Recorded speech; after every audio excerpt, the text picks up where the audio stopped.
our identification of being, who we see ourselves to be limited, specifically our own personal belief system. Most of the choices we've made or tried to make are based on the idea that there is a limitation in money, there is a limitation in creative capacity, because your point of view creates your reality.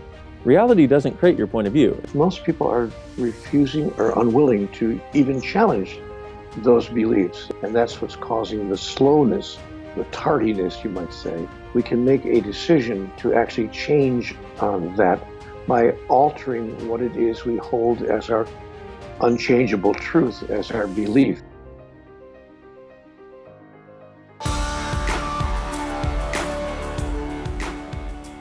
Why is it so important we wake up now? Well, it's number one, it's important if it's important to you. Right? I don't have some theoretical idea that it says that it's important for everybody to wake up, because I don't have any idea what that would be like. But I think the thing that is important is, I think that we certainly are at a point in our life as human beings, and the immensity of the impact that we have on the world around us, on each other.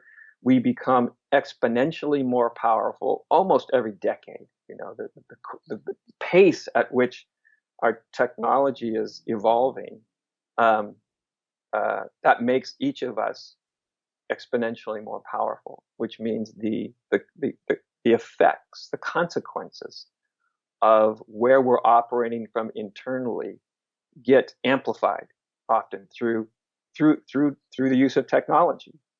And so the stakes are very, very, very high.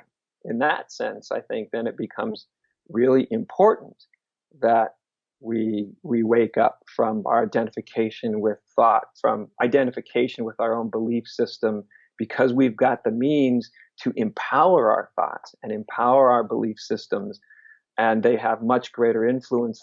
We are more powerful. So that means our illusions are much more amplified, much more powerful, have much bigger consequences. The positive side of that is, so does our wisdom and our love and our compassion, right? Here you are dedicating your time and a good part of your life to doing this program, right? This is the positive part that you are right now. You are empowering your positive intentions, and you're utilizing technology to do that. And so it's not all negative or positive. It's just, as human beings, I think we have to come to a reckoning with, we have all now have the means to be much more powerfully, much more influential than we did even a decade ago, much less 100 years ago. And that means we're much more responsible. And remaining asleep at the wheel, controlled simply by our identifications and our belief systems and our opinions, takes on greater and greater consequences as time goes by. Can you dive more into that? What does it mean to be asleep at the wheel? I think asleep at the wheel, first of all, it's to experience and see ourselves, number one, to be our identification of being, who we see ourselves to be limited to what we would call our own sort of personal life, specifically our own personal belief system. Because this is what kind of comprises what I call the false self. False doesn't mean bad, it just means not ultimately true. And our ideas, our beliefs, our opinions, our past, our memory, you notice all this stuff is stuff that swirls in our mind, all of which we can forget in a second and then remember a second later. If we can forget it and then remember it, it can't really be an accurate definition of who we are. So this whole complex, this sort of psychological complex, comprises the false identity. And so beginning to see through this, instead of judging it as good or bad or right or wrong, worthy or unworthy, if we can start to look at it as, is that really me? Do my ideas, does my belief system, do all my images from my past, do the wise and unwise things that I've done in my life, does all that actually really define my own experience of the essence of me, or is there something to give people just a sense of this? I like to create this image. Imagine that you had a whole week to tell someone everything you could possibly say about yourself, every memory you've ever had, every belief, every experience, good, bad, everything you could possibly say to someone. They were there for you 24 hours a day to listen diligently in the way you always wished you were listened to. Now, if you could imagine you could get everything out that you could ever say about yourself at the end of that week. Now, would that person completely and absolutely know you? And see, I think most people intuitively would have some strange little sense like, yeah, there's something still that I couldn't communicate, that isn't communicatable through my ideas and experiences and beliefs. And there's some sort of essence that would still be there. And that's sort of the intuition that there is both more to us and less to us than we imagine. How do we then learn more about either our true beingness or who we truly are? Well, how do we go about it is one way to go about it. I think one of the more powerful ways is to simply begin to unlearn who we think we are, right? To see that whoever we think we are, however we judge ourselves, no matter how that is, if we just see that all of it is sort of a passing imagination, a passing thoughts, passing memories, right? And as they pass through our mind, as they pass through, there's something more primary. There's something that's there that's not defined by the next thought, by the next memory, by the next identification. There's something more primary. So in one sense, by doing that, we're starting to see, oh, I'm not that person that I thought I was. I'm not, that doesn't really define me. It's not like you're denying parts of yourself. It's just that you're seeing that's not a full definition. And by seeing that, by starting to sort of unwind our identity, we come upon this sort of hidden assumption that there is sort of this, if I do that, I'm going to find this like little guy or little girl, this little being inside, like the core of the onion, And when we unfold the layers, what we realize is it was all layers. That the core is actually, there isn't actually a little entity in there called me. That the me was comprised only of layers. And when we see through the layers, in a certain sense, there's nothing there. We interpret that there's nothing there in a negative way, right? Intuitively, conditionally, like that's not good. But if we just were to notice, oh, there's nothing there. It's all layers. Okay, but what is it like to be the nothing that's there? So that's a little kind of positive twist, is what is it like to be the nothing that's there? Because then the nothing isn't just nothing, right? Here we are, and everybody that's listening to us is conscious. That nothing is very conscious. It's very awake. It's very present. So it's not your garden variety nothing. It's not simply nothing. It's something of great vitality, great aliveness, right? Great sort of presence. So at once it's seeing what we're not, but also it's starting to be honest with, well, what's there? Even if what's there seems to be nothing, do I have the courage just to step into it metaphorically and say, well, what's it like to be that? You might end up liking it. I can't resist, but and I don't even know how this is a segue, but it came into my mind, Kung Fu Panda, and he's trying to get this scroll that has the recipe for becoming the dragon warrior. And on this scroll, when he finally gets this scroll, warning everybody, spoiler alert here, there's nothing on the scroll. Yeah. Right. The secret is nothing. The secret is nothing. Right. That's the And the thing, I think there's an unconscious fear of this, right? Because there's the unconscious fear is, number one, that nothing isn't good, right? Because we associate it with all sorts of negativity. But also we can associate it with nothing means that I'm therefore going to sort of deny my human experience. And it ends up that when we really can experience that nothingness, or that presence, to put it in a more positive way, I suppose, that it's not a denial of the human being. There's still a human being there, right? Like there always was. We're not dismissing any part of our human experience. What it really does, at least in my experience, is it liberates or frees the human experience to be what it is without the conflict, right? And what's sort of animating this thing, and what even right down to the material form, but that can be a big jump, but certainly what's animating this thing is that nothingness. We can call that consciousness if we like. We can call it spirit, which was what they used hundreds of years ago when they sat around going, what do we call this experience of being that's not a thing? And somebody went, let's call it spirit.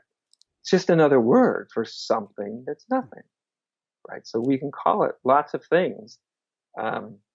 But like I said, at least in my experience, it's not a denial of everything. If anything, it becomes the grand inclusion. Right? Everything is included, or as my bird call revealed, everything is an expression of that which is nothing, or that which transcends all the forms. So let's dive into the nothing. Let's dive into the everything. Let's talk about the 3 core practices.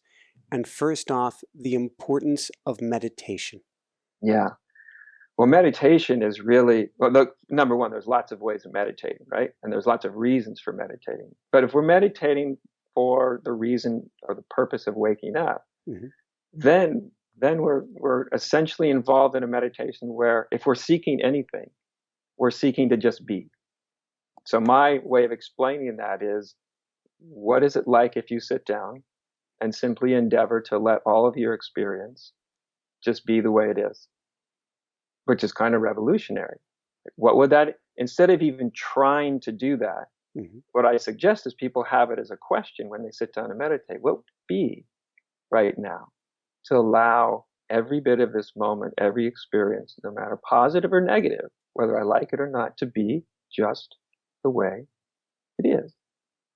Now, any moment when we actually do that, or even come close to doing that, we experience a very quick sense of peace. Oh, even if you feel conflict, what's it like if I just allow everything, even my internal conflict, to be just exactly the way it is? Strangely enough, when we do that, all of a sudden there's peace. That conflict is unfolding within a greater context of peace.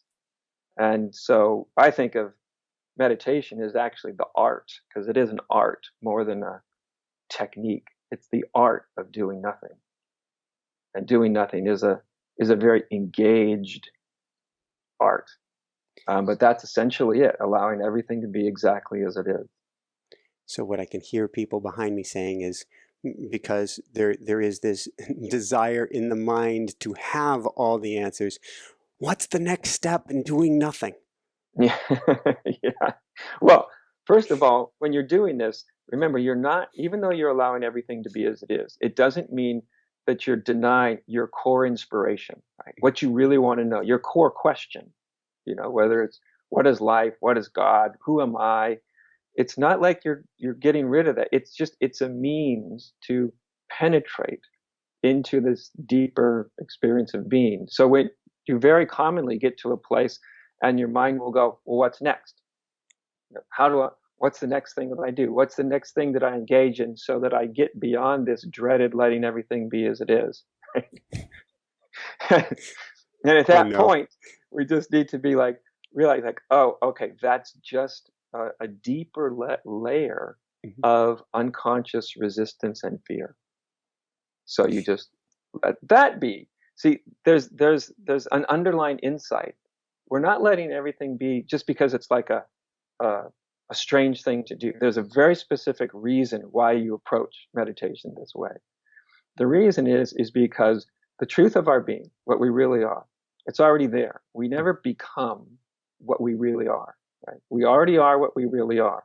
So since there's nothing to become, all the effort is always to become something or to stop experiencing something we're experiencing, right? So when we allow everything to be, what we're really just allowing to do is all of our resistance, we're just allowing it to kind of fall away. Our grasping, right? What will I get out of this? When will it happen? We're seeing that just in the space of allowing everything to be in a very, very deep way. The idea is when we do this, the truth of our being is what will present itself all by itself. We cannot force it to happen. It has to present itself all by itself. But you can set the stage to where that is much, much more likely to happen. Beautiful. How long is a good amount, I'm circumventing the should word, is a good amount of time to start with just being? Great question. I would say if anybody has not tried to do this, has not tried, say, meditation, start with 5 minutes. And if you start to really struggle before 5 minutes, then go up to the point where you really struggle. In other words, don't push yourself into doing it a period of time where you get this very negative association with it. When 5 minutes becomes comfortable, then you go, let me try 10. Thank you. From there, let's take the counterpoint. You say that inquiry is the counterpoint of true meditation. What's inquiry and what does that mean? Yeah, okay, great question. So we're meditating, you could think of almost as the yin, kind of yielding, soft, open, expansive, right? Letting go of the personal will, all that kind of stuff. Its counterpart, it's yang, or it's a yin and yang. Its counterpart, which is more dynamic. So the inquiry, first of all, the inquiry has to connect the question. That's what inquiry is, asking yourself a question with a question that really matters to you. It can't just be somebody else's question. Like, oh, I'll ask this because someone said something nice will happen to me. It's an existential question. The really, really deep questions, like I said, the ones we're afraid to ask. Who am I? What is God? What is life? What the hell's going on here? You know, the deep questions that often feel too big. So, number one, it takes some courage to do that, right? Like, okay, I'm going to get in touch with the deepest questions of my human life, right?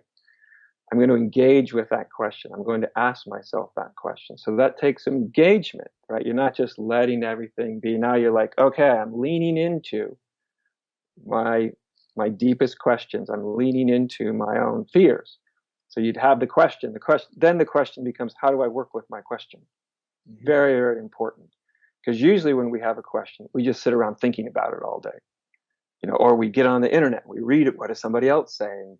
There's a time to use our intellectual capacities to kind of, you know, to whatever extent we can. But inquiry is really a way of gaining access to what's often a very unconscious part of our being, the essence of us.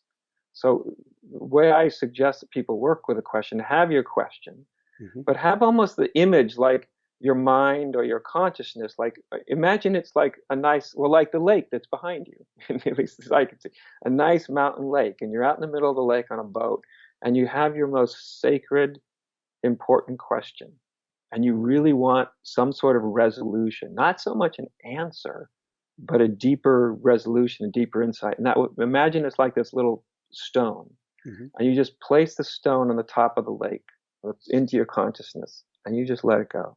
And if you let the question go in, very quickly what you'll feel is that the question is kind of taking you into this very mysterious place. Like, oh, as soon as I ask the question, I actually have an experience of not knowing who I am. That's the place we usually run from, right? I don't know who I am. I don't know what life is. I don't know what God is. I have to figure it out. But in inquiry, we're going into that space and going, wait a minute, let me stop. Let me experience, let me feel, what is it like to not know? To really experience what it's like to not know who I am. And what's that like? right? So the question is trying to get you to that unknown experience as quickly and efficiently as possible. It's very useful to understand that. And number two is to understand when it gets you there, that's when you just let it be there. Let yourself experience not knowing, because then you're very open to a deeper unfolding. As long as we're in the known, and okay, I've got all the answers. I looked on the internet and it says I am consciousness, or I'm awareness, or I'm this, or Adya said I'm that. We're in the world of the known. When we're in the world of known, we're still locked in the mind, right? But when we use a question to introduce us to the unknown, we're very open again, right? In that openness, what does that openness feel like when you go, I don't know? Oh, how does that feel? Oh. And at that moment, you're in a state that feels very much like when you allow everything to be as it is. See, so that's where inquiry and meditation, that's where they meet. And they're kind of two different ways to access the same place. I find both of them, one which is sort of yielding and easy and soft, and the other which is more active and engaged, that both of them, utilizing both of them is more powerful than either one of them on their own. Because just meditation, sometimes it just leads you to nice states of being, but no insight. Just inquire without meditation or without a meditative approach leads you just into a lot of intellectual understanding or confusion. You combine them, and in my experience, they tend to be much more powerful. They work off of each other. Beautiful. Thank you. Is there one more third component to this? Well, I think the third component is, again, it can be not, this third component isn't necessarily for everybody. The third component is sometimes we'll hear or read something. I mean, this is one of the ways that sacred scripture can be used for, but it doesn't need to be sacred scripture. But it can be a statement, right? It can be, like I said, in a lot of the contemplative traditions, they might take a little piece of scripture, like literally a sentence or a half sentence, and just drop that into their being in the same way you drop a question into your being. So, for instance, one of my favorite Indian sages that's no longer alive, but Nisargadatta, his teacher told him, you are the fundamental reality. You are it. And so he said, I believed him, and I did nothing but meditate upon that. That's all I did. And so it wasn't like he would sit there and say to himself like a mantra, I'm the fundamental reality, I'm the fundamental reality, because then you're just imposing an idea. But it's like you're taking that idea and dropping it inside and just letting it kind of go into your being, which is kind of into your unconscious, and seeing what that evokes, right? Because this is kind of this then would be the practice of the ideas that evokes a deeper response, and seeing what some of these deeper, more realized statements, what they evoke with inside of you. Beautiful. So if you have something like that resonates, then you can use this. If you don't find anything that really resonates, then don't worry about it. Then, the inquiry is, I always see the meditation and the inquiry are as the two most powerful tools in your sort of spiritual toolbox. Awesome. In fact, on the spiritual toolbox, I want to take off my coaching hat right now. I want to put it on you. I don't want people to leave today. I think you talk about it as what is it? Spiritual window shopping. I don't want people to just have listened today without taking action. What one homework assignment would you give people today? Okay. Well, the number one homework that I would give someone today is, before I give you the homework, I want to give a really quick context. And this is that each person's life belongs entirely to them, right? So you're not chasing somebody else's insight, because how do you know if it's actually true for you or even relevant? So I want to know, number one, what is it? What's the deepest question in your life? Or when people come to me to hear me, the first thing I ask them is, what are you doing here? Why are you here? What's driving your own interest, your curiosity? If you're in a spiritual search, what is it that you want to know? Connect with that. Not what somebody else tells you it should be, but what's intrinsically yours, right? That's number one. So once you get to what's intrinsically yours, I think then to just take these moments through the day where you take to define, like, what's the really important thing? What's the important question that I have right now? If I could put it into a one-word statement, what would it be? Let me remind myself of that, because life is a constant distraction from these kind of existential questions. So let me just remind myself of that a few times a day. And then let me just take a moment as I remind myself that, to just let this moment just to be the way it is. And you can do this. You don't have to be meditating to do it. You can be driving the car. You can be walking down the sidewalk. You can be literally doing anything. And you can have the question, don't make it into a demand. The demand would be, now I have to let everything be as it is. No. Make it a question. What happens right here, right now, in my experience, when I even begin to let this experience be just the way it is? Let me find out.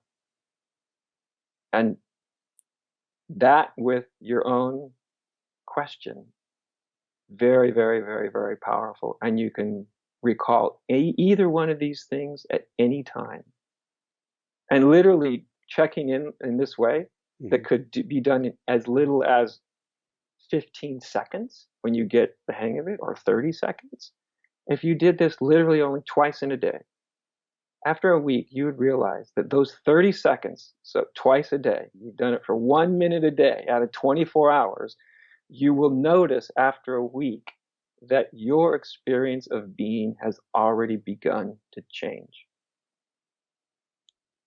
It's not like it takes hours and hours and hours. You're just being, it's a way of being completely available to life, really is. That's what you're doing.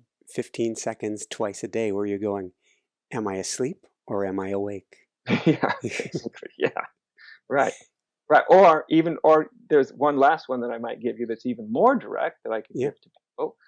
One I like to give out to lots of my own students, which is, in your experience, so you're not thinking about it, in your experience, what is it that's looking out through your eyes? That's a mind blower. What's your experience of that? You see, and then you're not trying to define it. You're just experiencing, what is it that's looking out through my eyes? And again, when you ask the question, take those 15 seconds, that's not much, to feel it, to experience, what is that that's looking through my eyes? So what is ESB then? ESB is energetic synthesis of being. It's what I call the work that I do, quote unquote. This energy that comes through in the sort of universe that I tap into when I work. Yeah. It's, if you could imagine having a synthesis between the energetic aspect of everything that you're aware of and the being that you are walking around and your body, that's what it seems to invite into being. And one of the things that I found in doing this work is that it's a lot of the little, the parts and pieces of us, if you will, that we've cut off at some point or invalidated or won't allow ourselves to access anymore, that create depression, that create unhappiness, that create a constant state of judgment, that create disease. And so what happens in ESB, or using this work, using this energy, is those parts finally get permission to exist as part of you, not as the traumatized part of you, or the traumatized part that they used to be, but the part of you that can actually now contribute to you. You have a beautiful quote. Call up the energy of what you'd truly like to have in your life. If there were absolutely no limitations in your world regarding money, creativity, and generative capacity, what would you ask for? Yes.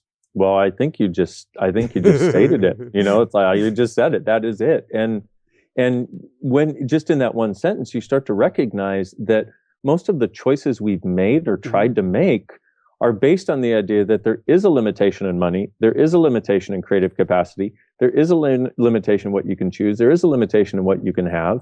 And these ideas of that limitation are what end up creating that as a reality for us. Because your point of view creates your reality. Reality doesn't create your point of view. It's the point of view you take about something that creates the reality that shows up around it. And so this is exactly what's happening is most of us have lost the idea that we are infinitely creative, that our actual job here, in my point of view, is if you have a job in this world, it's to have fun and enjoy your life and let other people know it's possible. And we've basically forgotten the sense of lightness and joy that life could be, should be, and I think was meant to be. Whoa! So going from there is a way to cut off the flow if we're not careful, and that is judgment. So I'm wondering if you can tell us about judgment, and specifically, what do cow people and horse people have to do with things? Oh boy. So here's the thing about judgment is it's one of the biggest killers of possibility there is. Mm-hmm. And if you look at it, it's like you can either be happy or you can have judgment. They don't go together. I mean, how many times have you ever done happy and judgment at the same time? You don't. You can either be grateful or be in judgment. Mm-hmm. You can either be truly creative in that woohoo place, space, and being, or you can have judgment. So what you start to recognize is our judgments are everything we've decided are good or bad, right or wrong, that we have as a fixed point of view. And the thing is, for every judgment or decision or conclusion that you come to, nothing that doesn't match that judgment can come into your world. And so what ends up happening is we've learned to base our lives on judgment, trying to only do what's right as though we're then going to be happy, and trying not to do what's wrong as though then we won't be unhappy. Except just the mere act of judging shuts out everything that would allow us to be happy. So we've got some weird screwed up stuff going on here, you know? So what happens is, one of the things that we found is there seem to be literally like two different species on this planet. Mm-hmm. And in the book, I more easily refer to them as cow people and horse people. But so like, if you look at a horse and a cow, they live in the same pasture, right? Yeah. Sometimes, depending on the pasture, they basically do the same thing. But, horses are like run and jump and play and have sex and eat and run and jump and play and have sex and wonder, oh my God, I can jump over that and I can jump over this and yay, make me do this, yay. Woo-hoo. And the cows, yeah, exactly. Woohoo! And that's exactly it. And the cow's like, okay, I'm gonna eat a little and chew my cud and wait to be turned into hamburger, Aww. So it's like they're two different species, but they live in the same place, eat the same food. Well, we have sort of seen this on this planet. There's basically, in a sense, if you want to look at it this way, basically two different people that function like two different species. And so you have the horse people that are the people who have always been in judgment of themselves as being wrong. Mm-hmm. They always feel different. They always wonder why they don't fit in. They always wonder, but they're always looking for more possibilities. They're the ones who are looking to change things in the world. And they think everybody's like them. And like I said, one of their primary ways of functioning in the world is they tend to be in judgment of themselves. Now, then you have the cow people on the other side. Okay. The cow people on the other side are the ones that are always in judgment of everybody else. Mm-hmm. They look at you and they're like, why do you do all that weird stuff? How could you even think of, how can you think that works? There's no scientific study backing that up. And their point of view is you take a pill to handle everything. And by the way, you're wrong for being weird. And global warming isn't real. And I'm just going to sit on the couch with a couch potato wand. And why would you do anything else? Okay, so that's the cow people point of view. And the reason for having this conversation is because the horse people have been making themselves wrong continuously. Okay, we call the horse people humanoids, by the way, because they're some weird version of things that really look for greater possibilities continuously. And so what happens is the whole reason for having the conversation is because the humanoids have been in judgment of themselves continuously. And what they do is they keep trying to bring possibilities to the cow people that don't want them. They just don't want them.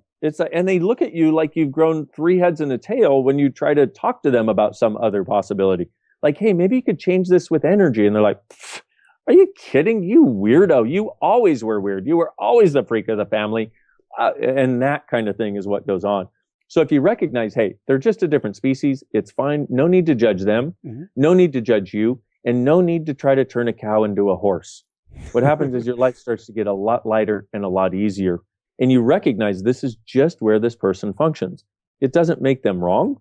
It doesn't make you wrong. And this is the thing to really get. It doesn't make you wrong that they have these points of view. They're just a different species. Don't worry about it and move on. Send them love. Send them love. Yep. Send them love while you're heading in the other direction. So there's a powerful tool here. You talk about why wrong is the new right. And this tool I've used before, although I've never done it 10 times in a row. You're right. I'm wrong. Although I've said this with Jessica, my wife, many times, and I get to do it many more. Smart husband. Many more. Smart husband. Yeah, so the way it works is when you're willing to not have to be right in a situation, it can completely change a situation, especially in relationships. So what you do is when you realize you've screwed up, you go, you know what? You're right. I'm wrong. You're right. I'm wrong. And what you can do, if you do it 10 times, see, the reason in the book I have people do it 10 times is because they're so used to trying to be right. And when you have to be right and your partner has to be right, that is a recipe for beating each other's heads, like ramming each other in the head, which is not the kindest place to function. When you can say, hey, you know what? You're right. I'm wrong.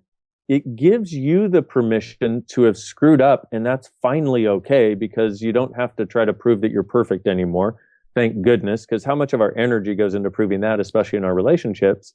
And then what it does is it lets the other person feel good about their choice in the situation. And then most times, if you're two horse people getting together, you'll go, you're right, I'm wrong.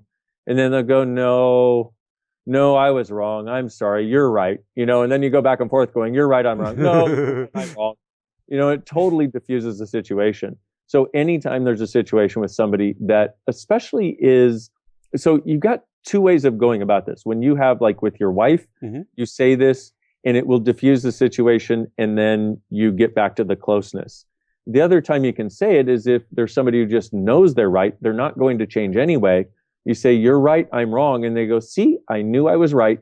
And then it lowers their resistance towards you. So two different applications. One of the things in doing this work that I found is 98% of your thoughts, your feelings, and your emotions don't belong to you. And somewhere between 50 and 100% of the things going on in your body don't belong to you. I could go on for a while with just different stories, but if you recognize that you're like a big psychic radio receiver, you're picking up, once again, our first language is energy. Our body's first language is energy. And that's the level on which we function. So what happens is, but we don't recognize it. So what happens is, let's say somebody's vibrating like this, and here you are, they're doing this, and here you are doing this. I'm happy. And they're like, oh, I'm sad. What happens is we've learned to entrain to them. So now we're sad too. It's like, it's not rocket science. It's simple entrainment, which every biological system does. But applying it this way, you start to recognize like literally 98% of your thoughts, your feelings, your emotions, your judgment, your depression, your sense of wrongness is something you're picking up from people around you. And if you'll ask, who does this belong to? And it lightens up at all, it's not yours. And I personally healed myself of depression using this and the Access Consciousness bars that we talked about before. But because what would happen is I would get depressed like I had been before, and I'd go, who does this belong to? And it would literally start vanishing out of my world. And doing that day after day after day, and so what I suggest is do this for 3 days to every thought, feeling, and emotion you have. Who does this belong to? Who does this belong to? Ask, who does this belong to? And if it lightens up at all, it's not yours. If you'll do this for 3 days, at the end of 3 days, you walk around like you're in a walking, talking meditation because you will have broken the machine that makes you think all this stuff is yours. Can you give us an example, a brief example, what it looks like to drop that guard and allow it in?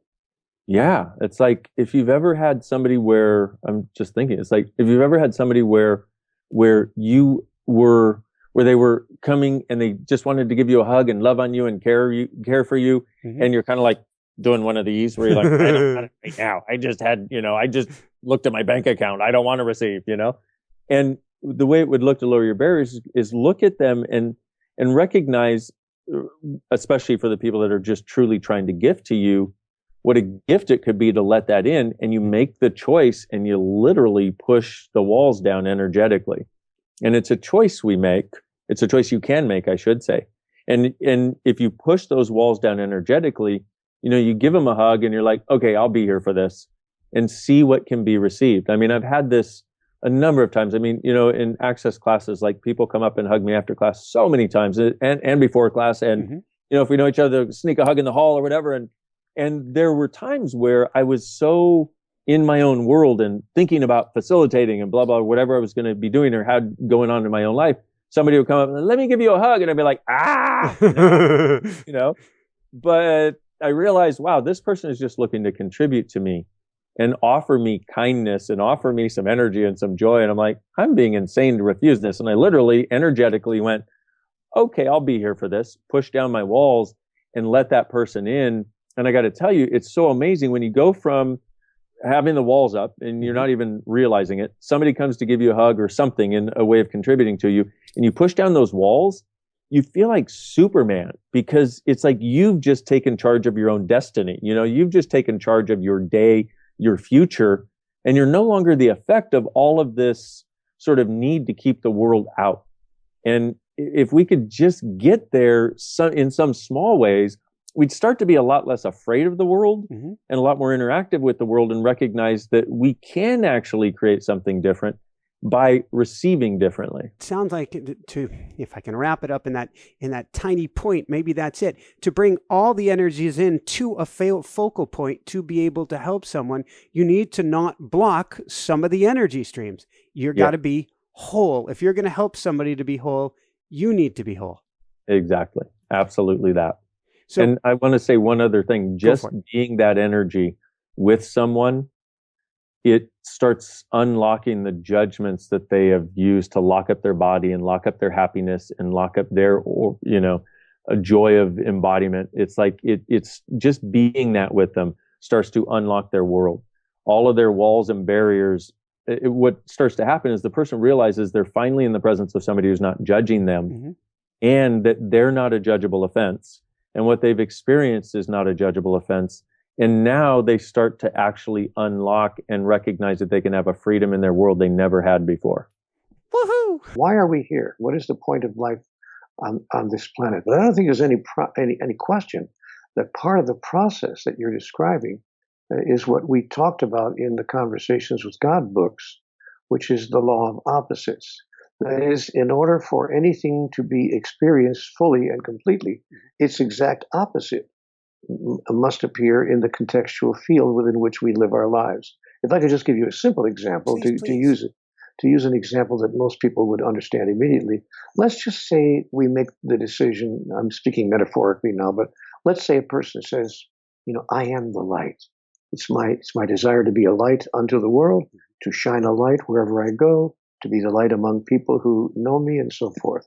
Now, if we decide that I am the light, but we find ourselves in a place where there is nothing but the light. Let's say that we're a candle in the sun. Well, we're there all right, along with the 50 billion cajillion other candles. Yeah. And we can know that we are the light, but we can't experience ourselves being the light. And if it's our heart's desire to experience ourselves, not just to know conceptually, but to experience ourselves, I want to use the word experientially. If that's our heart's desire, we're going to actually call forth, or at least search around to see if anywhere in the contextual field there is this thing called the darkness. And if we find the darkness, we will move toward it, or even co-create it with those around us who have the same desire to be the light, in order that we may experience ourselves as the light amidst the darkness. So that's a metaphor, but it explains exactly how the law of opposites in the universe works. So you cannot know up without down, left without right, male without female, there without here, and then without before and after. So we wind up creating, when I say we, I mean all of humanity, working collaboratively and collectively, we wind up creating, whether we are doing it consciously or not, but at a subconscious level, we're creating a contextual field within which we can then turn around and experience who we really are. This whole process that I'm calling the law of opposites, the process I've just described, is what gave rise to the ancient saying of the calm before the storm. And we often talk about the storm before the calm, which is what we're going through right now. That is, all of human experience moves through cycles where things seem to get worse before they get better, for precisely the reason that I just described. So if we want to bring hope to the situation, Lifetime. it's interesting. You talk about the beliefs of there being three groups, and the animal just being an animal. I come here, I live, I die, being one of those groups. Maybe you can share about that. It is fascinating, and I love how you stated in the book that whatever belief system we hold, if it's in science and you say, well, maybe this pharmaceutical works, maybe it doesn't, you test it. If it's in sports and you say, maybe this training program or this strategy works or doesn't work, let's test it. But when it comes to our belief system, we hold on to it for dear life. And I use that word specifically.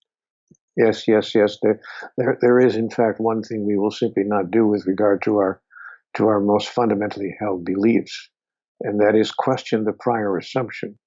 As you mentioned, whenever we make a discovery in science, for instance, the first thing that a good scientist does is put that discovery to the test. That is, she questions the prior assumption upon which the discovery was made.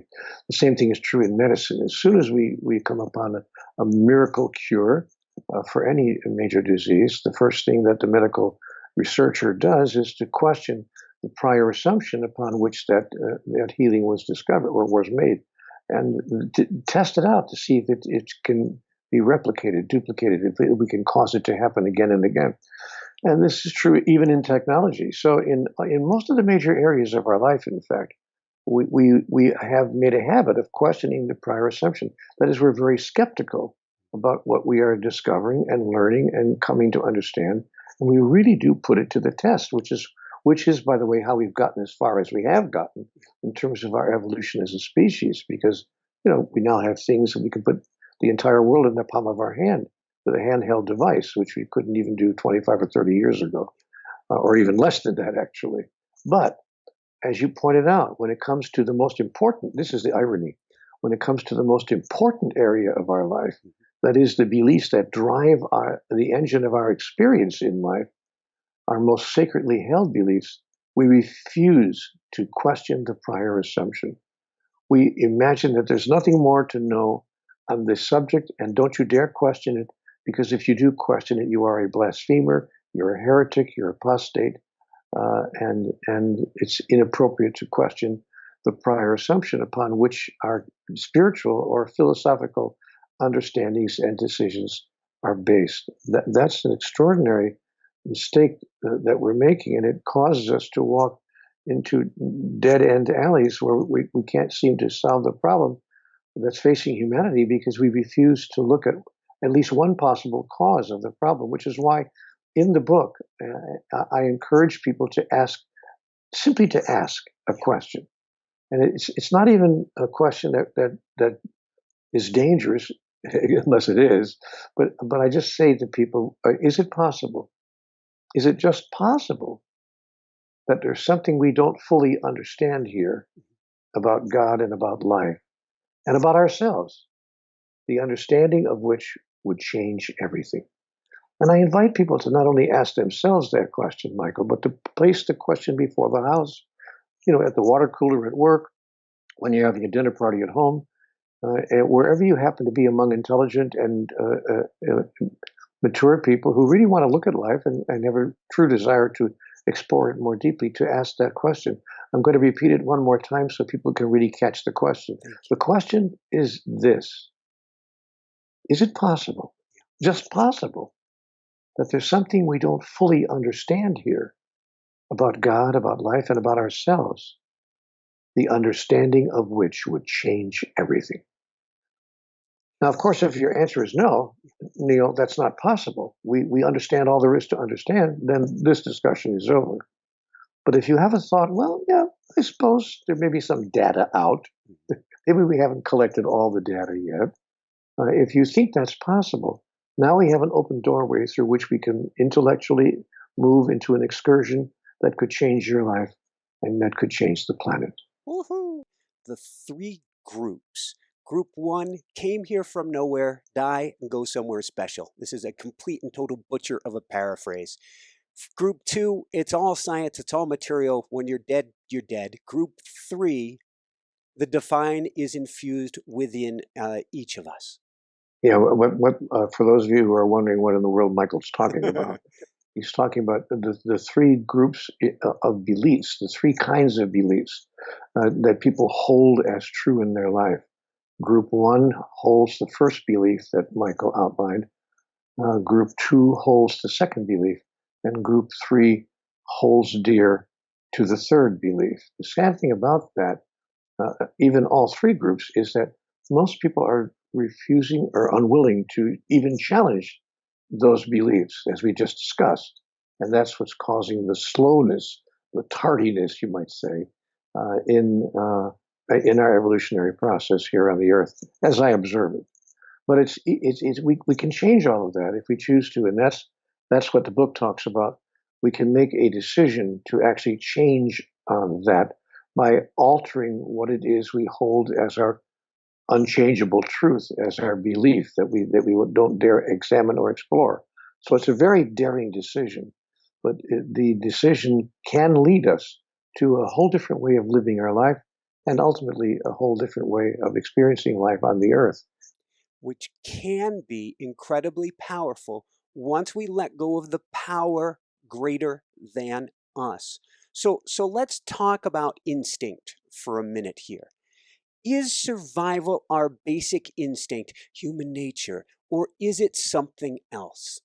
No, survival is not the basic instinct, but because we think that it is, here again, we've been taught by our old cultural story that, in fact, survival is the basic instinct. And we hear this in school, we hear it all the time. From the time we're old enough to understand these things, we're told that survival is the basic instinct. So human beings make most of their decisions, even small decisions. How can I survive this argument? How can I win the point? Much less larger decisions. How can I survive and stay alive? We make many of our decisions, our life choices, based on what we call the survival instinct. But I'm told, and I was told in conversations with God, that survival is not the fundamental instinct of human beings. If survival were the fundamental instinct, you'd never run into the burning building. To use an example, let's say you're walking down the street and you turn to your left and, oh my gosh, there's a building on fire. And then you hear a baby crying from what appears to be the second floor. And of course, you run having heard that baby crying, you run immediately into the building to save the baby from the fire. You don't stand outside the building and weigh the odds. Let's see, I could possibly get really hurt badly here. I don't know whether maybe I should just get my phone out and call 911. No one seems to be responding to this fire. No, you don't. You see, without thinking, you simply run into the building. That is, 9 out of 10 people wouldn't think about it. They would run into the building to save that baby. Even if they have a fleeting thought that it might cost them their lives, they would run into that building. And if survival were the basic instinct, the fundamental instinct, you'd never do that. You'd run the other way. So it turns out that survival is not the basic instinct. The basic instinct, the fundamental impulse within human beings, is the impulse to express divinity. That is the impulse to express your true nature. That is the impulse to become and to experience who you really are. And who you really are understands that your life can't be threatened. This particular physicalization, what we would call this particular incarnation, could be terminated, but your life, that is your living, your experience of yourself as a living entity, cannot be terminated in any way. So we express the highest and best within us, what some people call the better angels of our nature, in moments like that. And what I was told in conversations with God was, Neale, if you want to really see your life transform overnight, consider every moment a burning building moment. Wow. We're going to double back around. In fact, let's go to the choice right now. Choice A, physical being. Choice B, spiritual being manifesting physically. What does this mean? Well, yeah, there are two choices that we get to make. And that's a choice that I put in front of my audiences when I travel around the world and giving lectures and workshops. I tell people in the audience, you may not know it, you may not have thought about it this way, but I promise you, you've come here this evening with the intention at the soul level of making a major decision in your life. And you're going to answer the question, who am I? What is my true nature? What is human nature truly? And as you mentioned, Michael, we have two choices we can make. We can decide that we are either physical entities, and that's the beginning and the end of it, or that we are spiritual entities having a physical experience. And if we're spiritual entities manifesting physicality, one has to ask, I would imagine, why? Why would we do that? What would be the point of a physical entity who is happy, free, joyful, and without limitation? What would cause that spiritual entity to, I want to use the word physicalize, that is to become physical in the physical world? For what purpose? For what reason? And then we have a second decision that we get to make. If I am a spiritual entity, if I decide, you know what, I get it. I get that I'm a spiritual creature. And I'm not just physical. I'm not just a chemical body, a chemical being. I'm a spiritual being. So if I decide that I am, then I have to make a second decision. Am I one spiritual being among 7.5 billion similar spiritual beings? Or is it possible that I'm merely one aspect, one expression of a singular manifestation? Or, as I put it in the book, is it possible that I am to God as a wave is to the ocean? See, we see the wave as not being separate from the ocean, as not being anything other than the ocean. It is clearly the ocean, but in individuated form. So it arises from the ocean. It manifests in all its majesty, in all its beauty, in all its power. And when that individual expression is concluded, is finished, is complete, that wave recedes back into the ocean, becoming fully present in the ocean itself, but never having separated from the ocean, but merely a part of the ocean expressing as an individual wave. Now, I am, in my understanding, to God as a wave is to the ocean. That is, I arise from divinity, I express divinity in individuated form, and then I recede back into divinity at the end of what I call my physical life. It's a wonderful metaphor that I was given in the Conversations with God dialogue that helped my mind to understand a very complex concept, my oneness with God. Automatic writing is perhaps the most cutting-edge tool for connecting with the other side, which is why we've written the definitive guide called the Automatic Writing Experience. To find out more, simply visit automaticwriting.com. It's my favorite way to help you to shine bright. Woohoo!